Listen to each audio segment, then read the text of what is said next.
Assalamualaikum warahmatullahi wabarakatuh. Halo semuanya teman-teman, selamat malam. Selamat datang kembali di channel kesayangan kita, channel Ilo Ekstrim. Dan masih bersama saya Ilo dimanapun teman-teman berada. Semoga teman-teman selalu dalam keadaan sehat walafiat, tanpa kekurangan satu apapun. Amin amin ya robbal alamin. Dan pada kesempatan yang baik ini kami akan membawakan satu kisah dari penulis asal Bandung, Jawa Barat, Bang Sidik. Oh, kisah-kisah dari Bang Sidik ini nih ya horor dikit banget ya teman-teman ya. Tapi sebelum kita masuk ke dalam kisahnya, buat teman-teman mungkin yang belum subscribe, bisa diklik dulu tombol subscribe. Jangan lupa lonceng notifikasinya dinyalakan agar teman-teman selalu mendapatkan notifikasi dari konten-konten yang akan kami upload di setiap harinya. Dan kami juga ingin mengucapkan terima kasih ya kepada seluruh teman-teman yang sudah selalu setia hadir, yang sudah selalu mendukung kami, karena teman-temanlah kami selalu bersemangat berkarya di setiap harinya. Gak pakai berlama-lama lagi. Pasti udah gak sabaran kan untuk masuk ke dalam kisahnya? Kita langsung saja masuk ke dalam kisahnya. Mode horor on! Melahirkan di rumah sakit terbengkalai. Aku terbangun di tengah malam. Keringat dingin tiba-tiba muncul dan membasahi leherku. Pada saat itu terdengar ada suara rintihan yang aku dengar dengan jelas. Dan saat itu juga aku langsung terbangun dan menoleh ke arah kiri, di mana istriku Neng sedang memegangi perutnya dengan wajah yang pucat. Bibirnya terlihat gemetar dengan keringat deras yang mengalir di pelipisnya. Ujang, sakit, katanya dengan suara yang terdengar seperti menahan tangis. Detak jantungku langsung bergetar dengan hebat.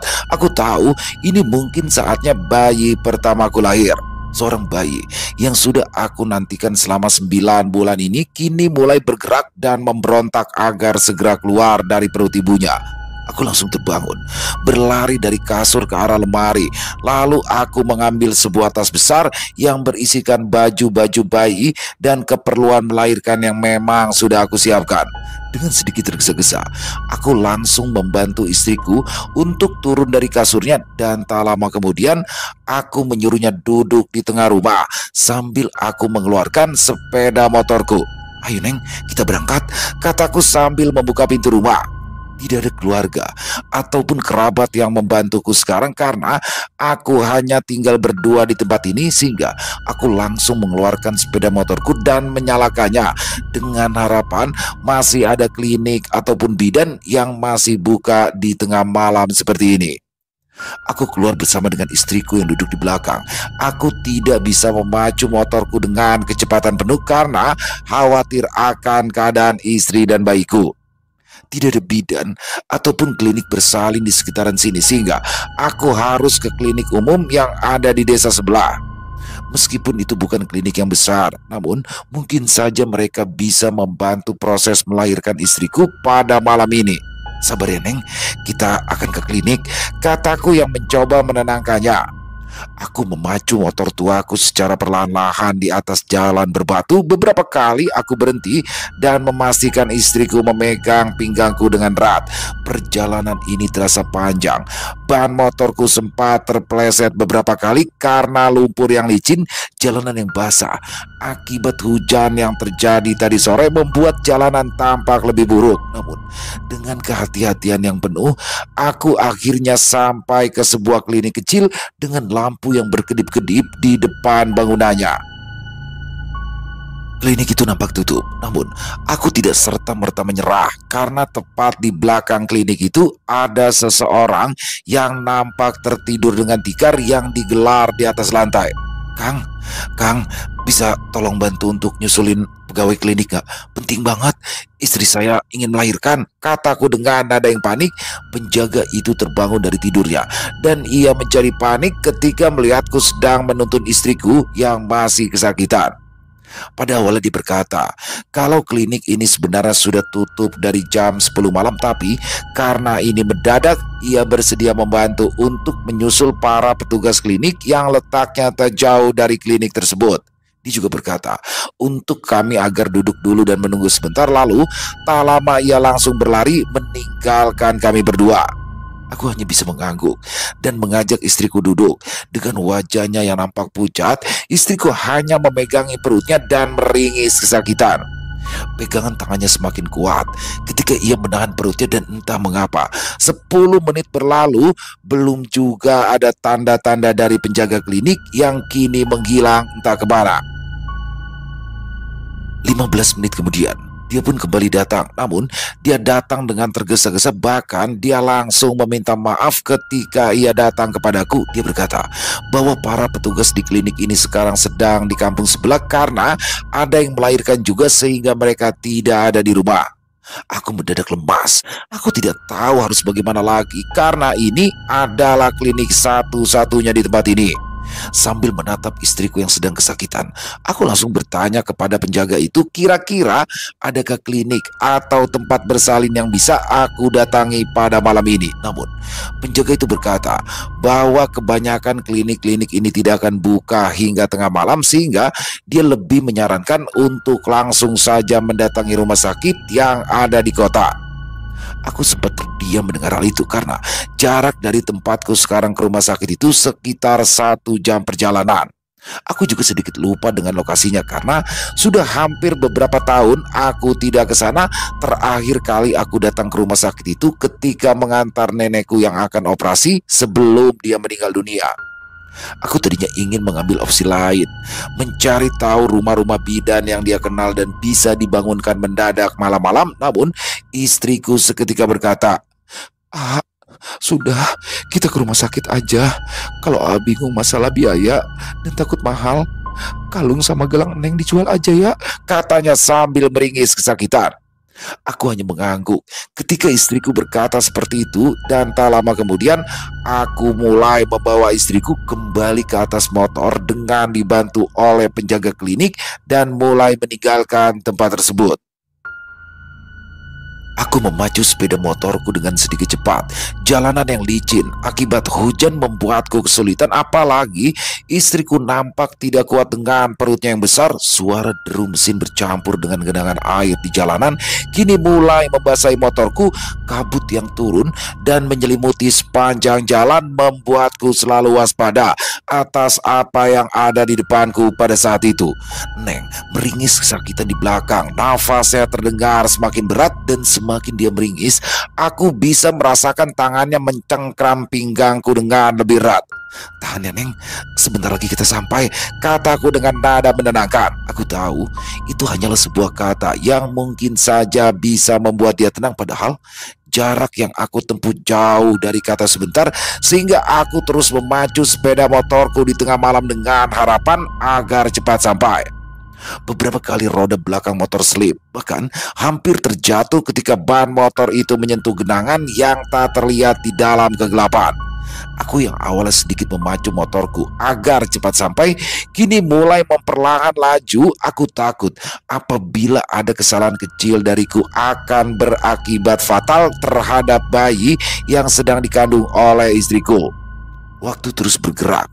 Jalanan yang berbatu kini sudah mulai berganti dengan jalan aspal yang mulus. Meskipun begitu, tidak ada satupun kendaraan lain yang melintas, bahkan lampu-lampu di beberapa tikungan padam, membuatku harus mengandalkan cahaya kecil yang ada di lampu motor itu untuk terus bergerak. Neng nampaknya sudah tidak kuat. Dengan suara yang melemah ia berkata, "Ah, Neng udah gak kuat, katanya dengan nada yang lirih. Aku langsung menoleh ke belakang. Sabar ya Neng, kita pasti sampai. Sabar ya," kataku sambil kembali melihat jalan. Tepat jam 2 pagi, akhirnya kami berdua sampai ke kota tempat rumah sakit itu berada. Jalanan di kota itu nampak kosong, trotoar nampak basah dan berkilauan di bawah cahaya redup dari lampu jalan. Biasanya, walaupun tengah malam, masih ada 1 atau 2 kendaraan yang melintas di kota kecil ini. Tapi pada malam itu hanya ada suara dari sisa-sisa hujan yang berjatuhan dengan mesin motor tuaku yang melaju di tengah jalan. Aku merasa lega ketika melihat bangunan rumah sakit dari kejauhan. Bentuk rumah sakit yang tidak berubah dari zaman dulu membuatku teringat waktu kecil ketika mengantar nenek berobat ke sana. Lampu-lampu di beberapa jendela terlihat menyala dengan redup, dan dari kejauhan gedung itu nampak sangat tenang sehingga aku langsung memacu motorku untuk segera sampai di sana. "Lihat Neng, kita sudah sampai," kataku yang berusaha membuat ia tenang. Aku belok ke halaman depan rumah sakit. Namun, rasanya sedikit aneh. Parkiran depan nampak tertutup dan sepi. Tidak ada kendaraan yang terparkir di sini. Bahkan, palang parkir yang seharusnya dijaga selama 24 jam nampak tidak ada yang menjaga. Aku mencoba untuk berkeliling karena aku ingat betul ada ruang ICU di belakang rumah sakit dan mungkin saja kami bisa masuk dari sana. Memang wajar. Rumah sakit di jam 2 malam nampak sepi karena sudah tidak ada lagi kegiatan yang terjadi di sana kecuali di kamar-kamar inap dengan para petugas jaga. Sehingga aku mewajarkan hal tersebut dan langsung berangkat ke belakang rumah sakit lalu memarkirkan sepeda motorku di sana. Parkiran belakang pun nampak kosong. Tidak ada satupun motor atau mobil di sana, bahkan kendaraan ambulans pun tidak terlihat. Ada beberapa genangan di parkiran tersebut dan tidak ada bekas ban atau bekas-bekas kendaraan yang keluar masuk pada saat aku memarkirkan motorku di sana. Pada awalnya, aku merasa aneh dengan keadaan ini. Namun, semuanya sirna ketika istriku menyuruh aku agar cepat-cepat masuk ke dalam. Halaman belakang rumah sakit itu nampak sepi. Tidak ada seorang pun di sana, bahkan para penjaga yang biasa duduk di meja depan ICU pun tidak terlihat sama sekali. Aku hanya bisa menepis firasat buruk pada saat itu, mencoba berpikir positif bahwa mungkin hal ini sudah biasa ketika kita datang jam 2 pagi sehingga tidak ada yang perlu ditakutkan. Ayo Neng, jalannya pelan-pelan ya, kataku sambil membopong tubuhnya yang berat. Ya, tubuh Neng tampak lebih lemah dari sebelumnya, nafasnya tidak lagi teratur dan hal itu membuatku semakin khawatir atas keadaannya. Dengan langkah yang tergesa-gesa, aku langsung mendekati pintu yang ada di rumah sakit. Kaca pintunya tampak besar dan bening, namun dari balik pintu itu hanya ada koridor panjang yang nampak kosong pada saat itu karena tidak ada petugas yang berjaga. Aku langsung mengetuk-ketuk pintu, berharap ada petugas yang datang menghampiriku dan langsung membawa Neng ke dalam sana. Tok tok tok, tok tok tok. Permisi, punten. Tidak ada jawaban dari balik pintu. Aku hanya menghela nafas dan mendorong pintu itu dengan sedikit tenaga. Pintunya nampak terbuka dengan suara berdecit pelan. Aku langsung membawa Neng ke dalam sana dengan harapan aku akan segera bertemu dengan para penjaga. Aroma khas rumah sakit tercium olehku.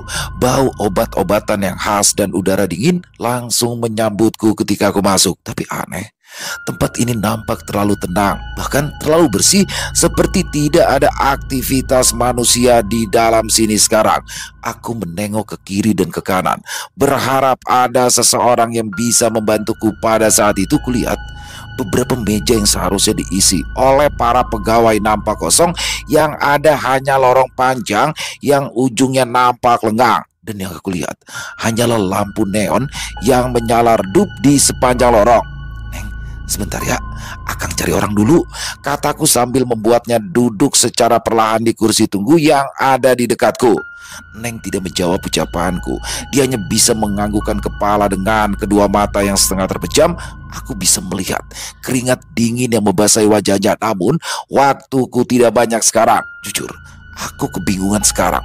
Aku harus kemana lagi untuk meminta bantuan, karena sedari tadi tidak ada satupun penjaga yang aku lihat. Namun ketika aku mencari-cari petugas yang berjaga di malam tersebut, tiba-tiba dari arah kejauhan terdengar suara berdecit roda yang menggema di lorong. Suara itu terdengar familiar, seperti suara dari roda kasur rumah sakit yang didorong dari ujung lorong yang ada di sana. Aku tersentak ketika mendengar hal itu. Seketika kedua mataku langsung mengarah ke ujung lorong dan samar-samar aku bisa melihat cahaya lampu redup dengan sebuah bayangan yang bergerak di bawahnya. Sebuah kasur rumah sakit bergerak sendiri ke arahku secara perlahan. Rodanya berdecit seperti dipaksa berjalan di atas lantai yang licin. Tubuhku mendadak kaku.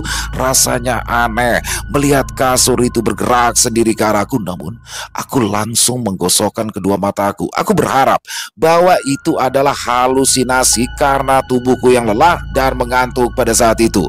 Ketika aku menggosok kedua mataku, kasur itu tetap berada di sana, bergerak secara perlahan ke arahku dengan udara dingin yang terasa menusuk. Bagian lorong dengan lampu neon yang menyala di beberapa tempat membuat kasur itu bergerak di antara cahaya neon dan kegelapan. Dan ketika dia melewati kegelapan yang tidak disinari cahaya, secara tiba-tiba ada beberapa bayangan yang muncul di dekat kasur itu. Aku hanya bisa diam dan terus memandangi kasur itu karena suara kasur yang bergerak kini mulai diiringi oleh suara langkah kaki yang terdengar jelas di lorong panjang tersebut. Terlihat beberapa bayangan itu berubah. Aku bisa melihat beberapa penjaga yang berlari ke arahku dan Neng dengan langkah yang tergesa-gesa. Aku yang melihat mereka seketika langsung menghela nafas lega. Ketika para petugas itu datang dan langsung menghampiriku, salah satu petugas langsung meminta maaf padaku sambil sedikit membungkukkan badannya. Maaf, kata salah seorang petugas yang ada di sana. Aku hanya bisa mengangguk pelan. Seketika, aku langsung berkata bahwa istriku akan melahirkan sekarang sehingga aku membutuhkan pertolongan segera. Para petugas itu hanya mengangguk pelan. Lalu, tak lama kemudian mereka langsung berkumpul di sekitaran Neng dan melihat kondisinya. Beberapa petugas perempuan bahkan langsung membantunya untuk naik ke atas kasur agar dia bisa segera dipindahkan dari lorong itu. Maaf ya Pak, karena tidak ada yang jaga di belakang sehingga kita yang datang membantu kalian, katanya dengan nada sedikit panik.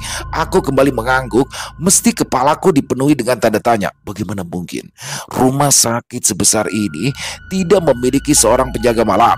Tapi pertanyaan itu mendadak sirna ketika Neng sudah tidur di kasur dan para petugas itu mulai mendorong kasur itu melalui lorong yang panjang. Tak ada waktu untuk bertanya. Aku hanya bisa mengikuti mereka dari belakang dan memastikan bahwasanya Neng sudah aman sekarang. Di perjalanan melintasi lorong itu, aku sedikit memperhatikan kasur itu dengan seksama. Usia dari kasur itu nampak sudah sedikit agak tua. Beberapa besi penyangganya sudah sedikit berkarat di beberapa bagian. Lalu rodanya bergerak tersendat-sendat seperti tidak pernah dilumasi selama bertahun-tahun. Apalagi ketika kasur itu bergerak, rodanya mengeluarkan suara nyaring dan menusuk ke dalam telinga setiap kali didorong melewati lorong itu. Aku juga memperhatikan mereka semua. Mereka nampak terdiam ketika mendorong Neng sekarang. Tidak ada ekspresi dari wajah-wajah mereka, bahkan mereka nampak tidak mengobrol satu sama lain. Entah ini adalah bagian dari pekerjaan mereka atau mereka tidak punya waktu untuk mengobrol satu sama lain untuk melihat kondisi Neng sekarang. Aku yang penasaran atas kondisi dirinya akhirnya memberanikan diri untuk bertanya, dan salah satu dari mereka akhirnya berhenti sejenak lalu berkata padaku sambil sedikit menundukkan kepala. Sepertinya ini harus langsung tindakan, Pak. Jadi ibu akan kita bawa ke ruang tindakan. Jadi Bapak langkah baiknya langsung mengurus administrasi di dekat pintu depan, dan setelah itu Bapak bisa langsung ke ruang tindakan untuk menunggu kelahiran anak Bapak, katanya dengan nada tergesa-gesa. Aku yang kini tahu akan dibawa kemana istriku hanya bisa mengangguk. Aku juga seketika langsung menitipkan tas yang berisi peralatan bayi dan peralatan melahirkan ke salah satu pegawai tersebut. Kemudian aku bertanya tentang ruang administrasi dan petugas itu mulai memanduku agar aku segera langsung mengurus berkas-berkas di sana. Aku mengucapkan terima kasih atas bantuannya. Seketika aku langsung mendekati Neng dan berkata bahwa aku akan mengurus administrasi dulu sebelum nantinya aku akan menyusul. Neng mengangguk lemah sambil menahan sakit di perutnya, dan setelah itu aku langsung berbelok ke lorong sebelah kiri, berlari meninggalkan istriku dan para petugas yang sedang mengantarnya dengan harapan bahwa anakku bisa segera lahir dengan selamat pada malam itu. Aku berlari melewati lorong menuju ruang administrasi. Langkahku terburu-buru sehingga suaranya menggema di antara lorong yang sedikit gelap. Lampu-lampu neon di atasku tampak berkedip-kedip, bahkan tampak redup di beberapa tempat sehingga membuatku sedikit bergidik ketika berlari di bawahnya. Di ujung lorong, aku langsung belok ke arah kiri. Di sana ada papan bertuliskan ruang administrasi dan kasir. Di sana ada lorong lagi dengan ruangan-ruangan yang nampak gelap. Sepertinya itu adalah ruangan administrasi yang kosong ketika malam hari. Lalu setelah itu, aku juga harus melewati pintu-pintu kamar pasien. Kebanyakan pintu itu terbuka, namun kosong di dalamnya. Tidak ada tempat tidur di sana. Tidak ada juga peralatan medis. Yang ada hanyalah ruang-ruang kosong yang terasa dingin dan sunyi. Aku tidak terlalu berpikiran yang aneh-aneh. Bahkan aku sedikit mewajarkan hal ini karena rumah sakit ketika malam hari memang menyeramkan. Bahkan ketika aku melewati toilet yang ada di dekat tangga, seperti ada bayangan hitam yang melintas tepat di bawah lampu yang menyala redup di atasnya. Seketika aku langsung berhenti menatap ke arah toilet itu dan memastikan siapa orang yang berjalan ke sana. Tapi tidak ada apa-apa. Toilet itu kosong. Hanya pintu-pintu toilet yang terbuka lebar dengan suara tetesan air yang menetes di pipa. Jantungku langsung berdetak kencang. Namun, lagi-lagi aku tidak memperdulikan hal tersebut karena ada yang lebih penting daripada sekedar kondisi rumah sakit yang sepi pada saat itu. Setelah beberapa menit, akhirnya aku tiba di ruang administrasi yang letaknya persis di pintu utama yang tertutup rapat. Ruang administrasi nampak sepi ketika malam karena memang administrasi hanya ramai di pagi hingga sore hari.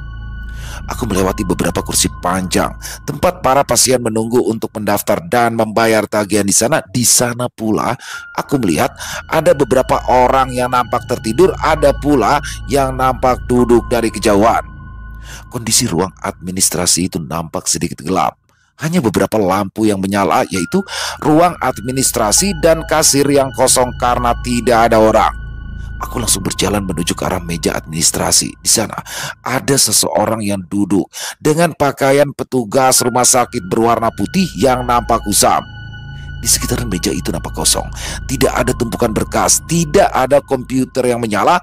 Dia hanya duduk dan menatap bangku-bangku kosong yang ada di depannya. Bahkan ketika aku mendekat kepadanya, dia tidak menoleh kepadaku. Dia hanya duduk dan tidak beranjak dari kursinya. Seketika aku langsung bertanya sambil duduk di depannya, "Mau daftar, Pak?" tanyaku pelan. Dia hanya mengangguk dengan tatapan yang nampak kosong. Namun tak lama kemudian dia mengangkat salah satu tangannya dan menunjuk ke salah satu poster di belakangnya tanpa menjawab apa yang aku katakan. Poster di dinding belakang kursi administrasi nampak terbaca dengan jelas. Di sana tertulis berkas-berkas apa saja yang harus aku siapkan untuk keperluan istriku pada saat itu. Aku langsung mengangguk. Lalu aku mulai menyiapkan berkas-berkas itu dan merapikannya di meja tersebut.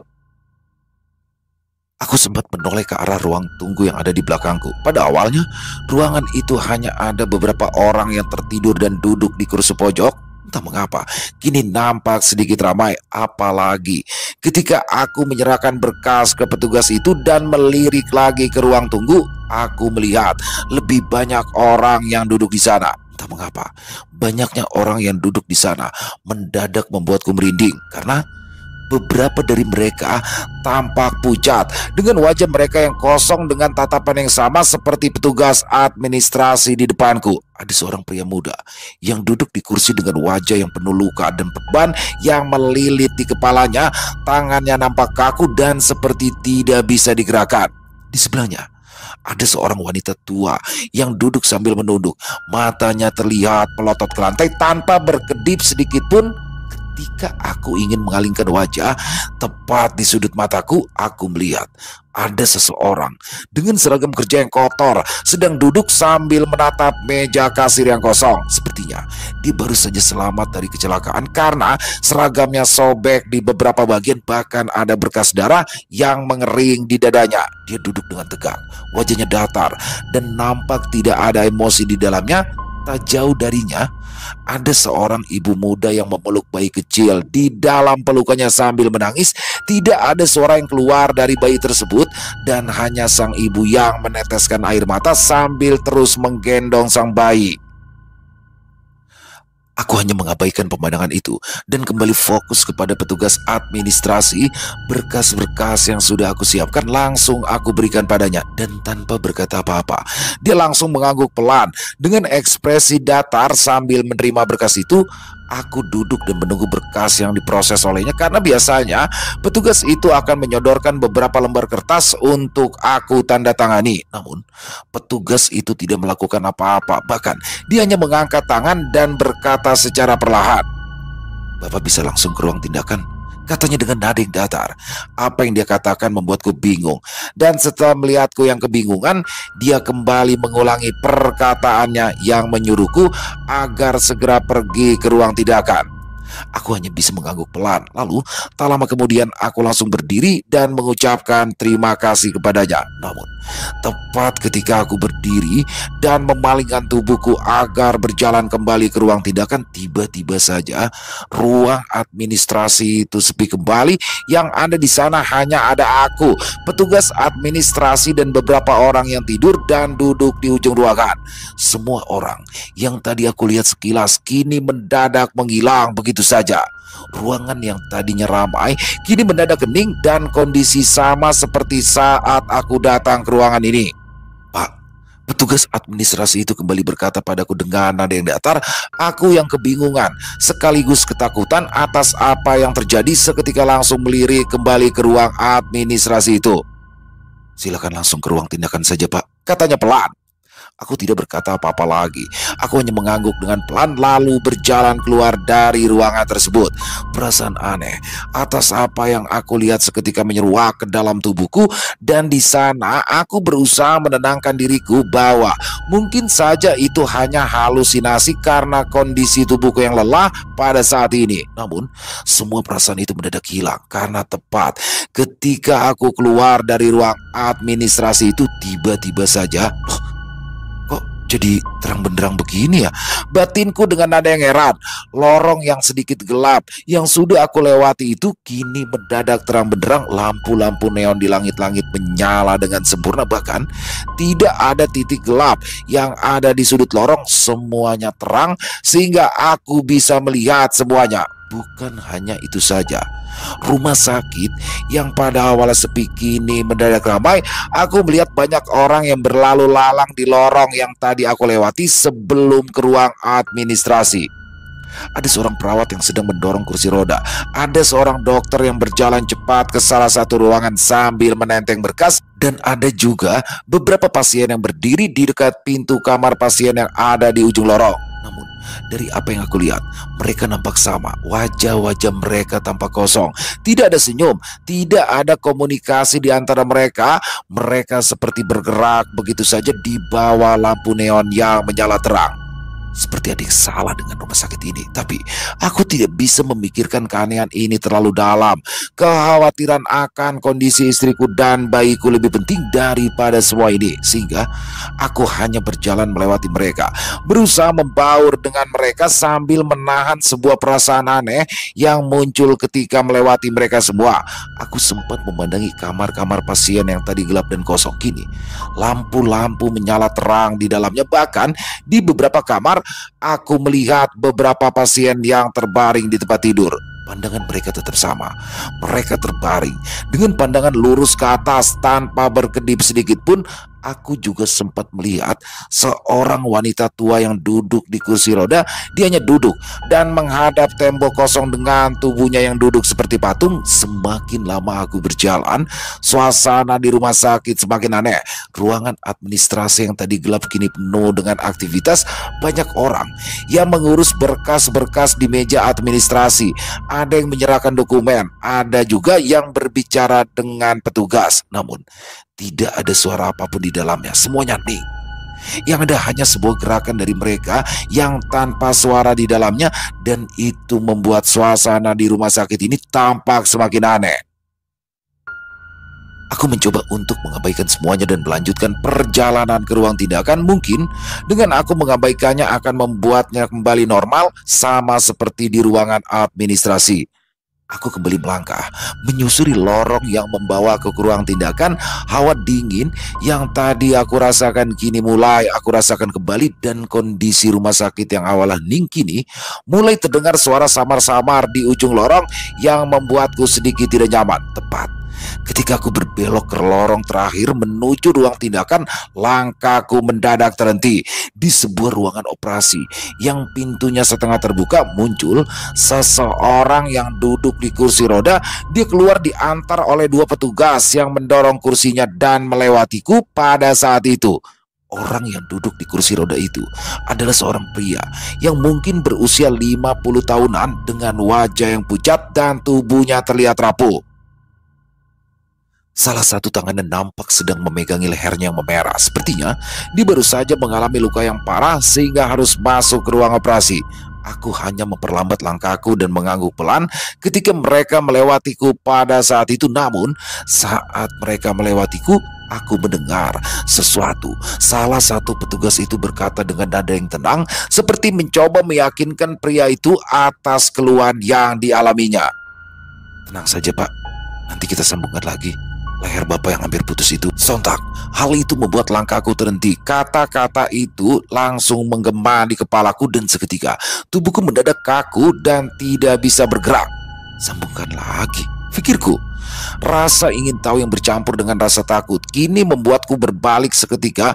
Pria itu masih terlihat duduk di sana dan didorong secara perlahan oleh petugas itu. Namun, kini aku bisa melihat lebih jelas lehernya. Astaga, aku tidak bisa berkata-kata lagi karena leher pria itu terlihat seperti tidak menyatu lagi dengan sempurna. Tulang lehernya nampak miring dengan daging yang terlepas dan darah yang menetes. Aku bahkan bisa melihat urat-uratnya masih menyambung di antara celah tersebut. Aku langsung menutup mulutku, mencoba menahan rasa mual yang tiba-tiba saja muncul. Rupanya bukan hanya itu saja, ada sesuatu yang membuatku lebih terkejut dari apa yang aku lihat sekarang. Ya, salah satu petugas yang sedang mendorong kursi roda itu dengan tenang menekan kepala pria itu hingga kepala pria itu menempel kembali dengan lehernya. Suara seperti tulang retak ini terdengar dan membuatku terasa ngilu. Apalagi aku bisa dengan jelas melihat bagaimana petugas itu memutar kepalanya hingga posisinya benar-benar lurus, dan itu membuatku semakin menyeramkan. Tubuhku bergetar hebat. Aku tidak tahu apakah yang aku lihat barusan adalah hal yang nyata atau hanya halusinasi semata. Tapi pemandangan itu terlalu nyata untuk diabaikan. Bahkan tubuhku membeku dan tidak bisa digerakkan ketika melihat kejadian itu. Aku berusaha menggerakkan tubuhku, namun nampaknya sulit untuk dilakukan. Aku hanya bisa menutup mata dengan lututku yang lemas sehingga aku hanya bisa berdiri seperti patung di sana. Tapi ketika aku benar-benar merasa lumpuh karena ketakutan, ada sesuatu yang memecah keheningan di lorong tersebut. Terdengar suara tangisan bayi yang menggema keras dari ruang tindakan, dan hal itu sontak membuat tubuhku bisa bergerak kembali. Tanpa berpikir panjang, aku langsung berlari ke ruang tindakan. Semua keanehan yang aku lihat tadi kini aku abaikan karena aku ingin segera memastikan keselamatan istri dan bayiku sekarang. Aku tidak peduli dengan apa yang aku temui di sana. Aku hanya ingin sampai di ruang tindakan secepat mungkin. Akhirnya aku sampai di depan pintu tindakan. Dengan tubuhku yang gemetar karena perasaan takut yang belum sepenuhnya hilang, aku langsung meraih gagang pintu dan menariknya hingga terbuka. Namun, aku tiba-tiba dikejutkan oleh kemunculan seorang dokter dan beberapa petugas yang tiba-tiba muncul di hadapanku. Dokter itu seperti ibu-ibu yang sudah berumur dengan rambut yang sudah sedikit memutih dan juga kacamata yang tebal. Dia menatapku dengan tenang dan berkata, "Tidak perlu khawatir, Pak. Semuanya sudah beres. Bayinya lahir dengan selamat dan kini sedang berada di ruang perawatan khusus bayi. Nanti akan kita serahkan kepada ibunya setelah semuanya selesai ya." Aku terdiam sejenak. Dokter dan petugas itu nampak normal, bahkan tatapannya tidak kosong seperti yang aku lihat tadi. Bagaimana dengan keadaan istri saya ya, Dok?" Tanyaku dengan suara yang bergetar. Dokter itu mengangguk pelan, lalu seketika ia kembali berkata, "Ibunya sekarang sedang tidur di dalam. Persalinannya berjalan lancar dan tidak perlu ada yang dikhawatirkan." Aku menghela nafas lega, tapi perasaan itu tidak sepenuhnya mengusir ketegangan yang ada di dadaku pada saat ini. Dokter itu pamit bersama dengan para petugas yang lain. Dia bahkan mempersilahkan untukku masuk ke dalam ruang tindakan itu. Aku hanya mengangguk pelan. Lalu aku melihat mereka berjalan melewati lorong. Pada saat itu entah mengapa, ketika aku melihat mereka berjalan, aku menyadari sesuatu, bahwa kondisi rumah sakit ini kembali berubah. Rumah sakit ini mendadak sepi, seperti saat aku pertama kali datang ke tempat ini. Lorong yang tadinya ramai kini kosong melompong, lampu-lampunya kembali menyala redup, dan kesunyian yang sama ketika pada saat aku datang. Entah mengapa, kesunyian ini malah terasa lebih baik sekarang. Aku hanya berpikir bahwa apa yang kulihat tadi adalah khayalan atau halusinasi karena ketakutan dan kondisi tubuhku yang lelah. Aku melangkah masuk secara perlahan. Di dalam sana, aku melihat istriku terbaring di atas kasur. Wajahnya tampak sedikit pucat, namun nafasnya terlihat teratur. Tidak ada infus atau apapun yang menempel di tubuhnya. Semuanya nampak normal, sehingga aku bisa menghela nafas tenang sekarang. Di saat aku memandangi wajah istriku yang sedang tertidur itulah, rasa lelah yang sedari tadi menguasai tubuhku membuatku duduk di sana. Rasa kantuk yang aku rasakan kini mulai menyerang kembali. Aku hanya bisa memegang tangan istriku, dan secara tidak sadar aku tertidur di dekatnya. Aku terbangun jam 5 pagi di dalam ruangan itu. Suasana masih gelap gulita. Ketika aku terbangun di pagi itu, suasana di dalam ruangan itu terasa tenang saat ini. Bahkan perasaan yang aku rasakan semalam kini menghilang begitu saja ketika aku terbangun di tempat tersebut. Pandanganku kini tertuju pada Neng. Dia masih tertidur lelap di tempat tidur dengan wajahnya yang kini nampak damai. Meskipun tubuhnya masih lelah, namun kini di sampingnya ada bayi kecil yang tertidur pulas dengan kain jarik yang membungkusnya. Nafas mungilnya terdengar lembut, jantungnya berdetak secara perlahan, dan aku merasa bahagia dan lega kala melihat mereka berdua selamat. Tapi muncul pertanyaan di benakku. Siapa yang memindahkan bayi itu ke sini? Karena aku tidak mendengar dokter ataupun penjaga datang dan menaruh bayi ini di dekat ibunya. Aku hanya mengira-ngira bahwa mungkin saja aku yang terlalu capek pada saat itu, sehingga aku tidak sadar bahwa mereka sudah datang dan memberikan bayi ini pada ibunya. Setelah lama terdiam di sana, perutku nampak roncongan. Ya, kejadian semalam sudah menguras tenagaku, dan aku memutuskan untuk mencari makanan di sekitaran rumah sakit. Sambil melangkah keluar dari ruang tindakan, aku merasakan kembali sunyinya rumah sakit itu. Semua nampak kosong, dan hal itu seperti apa yang aku rasakan ketika pertama kali datang ke tempat ini. Ketika aku sampai ke pintu belakang, udara pagi menyambutku. Di seberang halaman rumah sakit itu, aku melihat seorang pedagang nasi kuning yang sedang mempersiapkan dagangannya. Aromanya yang kuat seketika membuat perutku berbunyi, dan hal itu membuatku langsung mendekatinya dengan langkah yang cepat. Di sana terlihat seorang pria parubaya berdiri di balik etalase, dan di sampingnya ada seorang wanita yang tengah merapikan bungkus nasi dan kerupuk yang ada di dalam toples. "Pak, nasi kuning 2 ya," kataku sambil tersenyum lelah. Pedagang itu menoleh ke arahku. Wajahnya langsung berubah total, seolah-olah melihat sesuatu yang aneh. Bapak dari mana?" tanyanya dengan nada yang curiga. Saya dari dalam, Pak. Kebetulan istri saya habis melahirkan semalam," jawabku sambil menunjuk ke arah gedung rumah sakit. Pedagang itu seketika terdiam sejenak, lalu menatapku dengan ekspresi yang bingung. "Rumah sakit?" katanya dengan nada bingung. Istri pedagang yang mendengarkan percakapan itu seketika menghentikan aktivitasnya. Wajahnya nampak tegang, dan ada sebuah ketakutan terlihat dengan jelas. "Pak, rumah sakit itu sudah hampir 1 tahun pindah ke gedung baru. Yang ini mah sudah lama kosong," katanya dengan wajah yang pucat. Seketika aku terdiam, seolah seperti ada petir yang menyambar kepalaku. Nggak mungkin loh. Kemarin subuh saya bawa istri saya ke sini, bahkan lahirannya lancar, dan sekarang lagi tiduran tuh di dalam, kataku yang mencoba meyakinkan mereka. Namun wajah mereka berdua tampak semakin pucat. Mereka saling berpandangan satu sama lain dan menggelengkan kepala secara perlahan dengan tatapan yang bingung.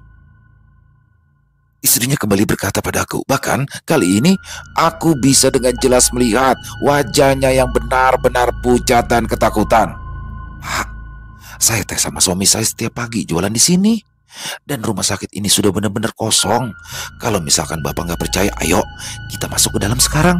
Hatiku seketika kosong ketika dengan langkah yang terburu-buru aku langsung kembali ke rumah sakit itu. Pedagang nasi kuning yang aku temui juga kini ikut bersamaku, bersamaan dengan matahari pagi yang sedikit lebih tinggi dan sinarnya mulai menerangi seluruh bagian gedung.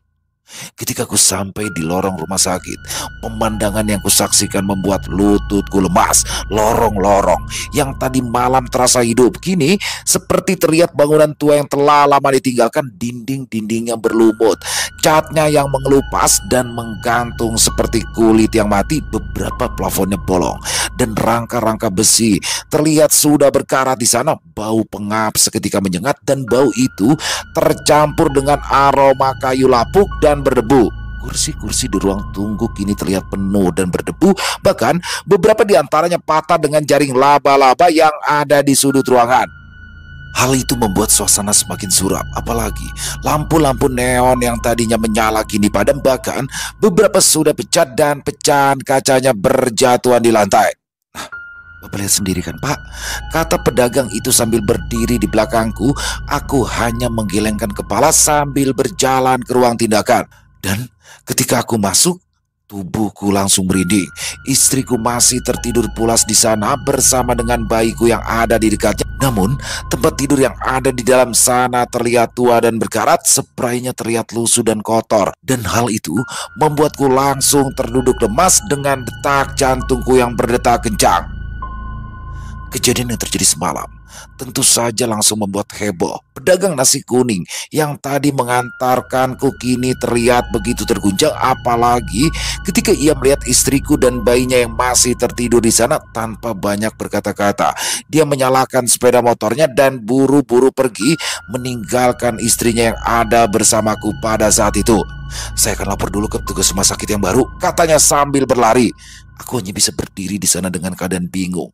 Di satu sisi, aku bersyukur bahwa bayi dan istriku selamat, tapi di sisi lain, kejadian ini di rumah sakit ini seperti mimpi buruk yang tidak bisa aku jelaskan. Setengah jam kemudian, beberapa petugas medis dari rumah sakit baru tiba di lokasi.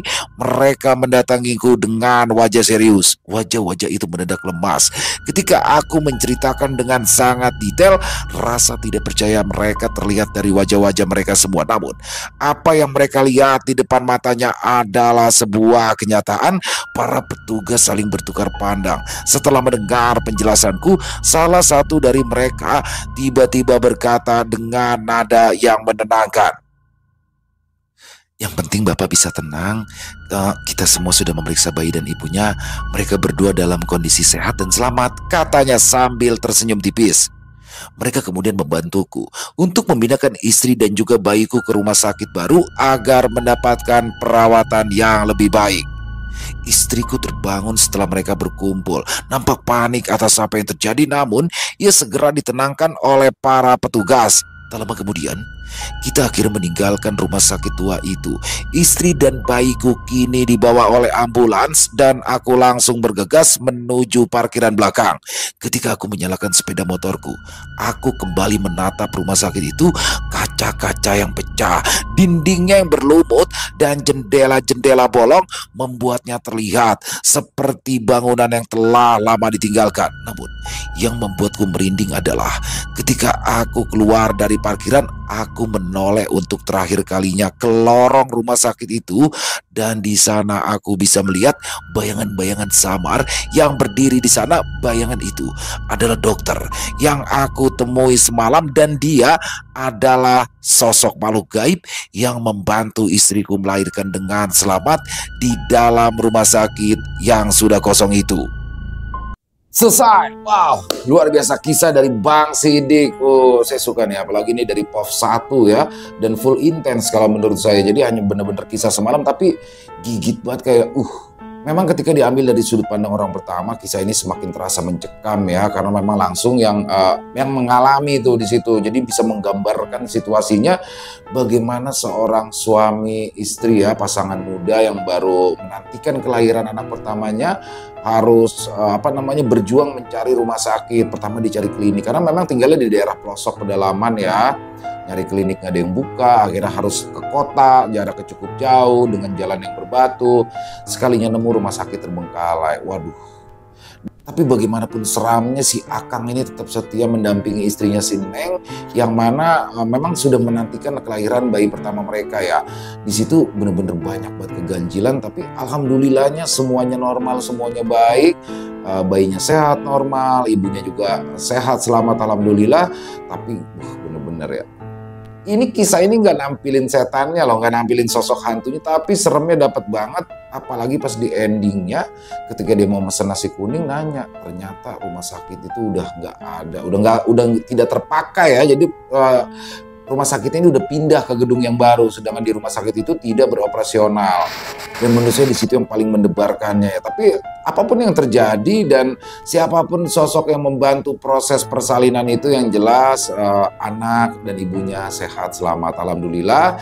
Dan si Akang ini akhirnya dipindahkan tuh ke rumah sakit yang benar-benar sudah buka dengan menggunakan ambulans. Keren banget Bang Sidik, saya suka nih kisah-kisah yang seperti ini. Dan buat Bang Sidik terima kasih atas izin kami membawakan kisah yang luar biasa ini. Ditunggu lagi kisah-kisah selanjutnya. Semoga juga kisah barusan bisa menghibur teman-teman semua, para pecinta penikmat horor misteri, lebih khususnya lagi kepada para subscriber dari channel Ilo Extreme. Dan buat teman-teman yang punya komentar lain, punya pendapat lain tentang kisah barusan, bisa dituliskan di dalam kolom komentar ataupun hanya sekedar saling menyapa. Silakan, insya Allah kami akan menjawab satu persatu. Buat yang suka dengan videonya, bisa diklik tombol like-nya, tombol jempolnya, boleh juga dong di-share link videonya ke teman-teman yang lain agar juga ikut merasa terhibur. Dan buat teman-teman yang mungkin baru bergabung atau yang sudah lama bergabung tapi lupa belum subscribe, bisa diklik dulu dong tombol subscribe. Jangan lupa lonceng notifikasinya dinyalakan agar teman-teman selalu mendapatkan notifikasi dari konten-konten yang akan kami upload di setiap harinya. Dan untuk channel Ilo Extreme ini kami upload setiap hari teman-teman ya, setiap malam jam 7 malam waktu Indonesia bagian Barat. Oh iya, buat teman-teman yang punya kisah horor misteri ya, yang apabila mungkin berkenan dibawakan di channel kami, silakan bisa mengirimkannya ke nomor telepon kami yang ada di bawah sini. Bebas ya, dalam bentuk tulisan boleh, dalam bentuk rekaman suara boleh, senyamannya teman-teman aja pokoknya. Dan buat teman-teman yang sudah mengirimkan kisahnya, kami ucapkan terima kasih. Di akhir kata saya Ilo mengucapkan permohonan maaf apabila mungkin dalam pembawaan kisahnya ada kata-kata saya yang salah ataupun ada kata-kata saya mungkin yang kurang berkenan di hati teman-teman semua. Saya mohon dibukakan pintu maaf yang seluas-luasnya, dan sampai berjumpa lagi di konten-konten kami selanjutnya. Pasti tidak kalah ngerinya, pasti tidak kalah seramnya. Masih bersama saya Ilo di channel Ilo Extreme. Salam sehat, sukses selalu untuk kita semua. Wassalamualaikum warahmatullahi wabarakatuh.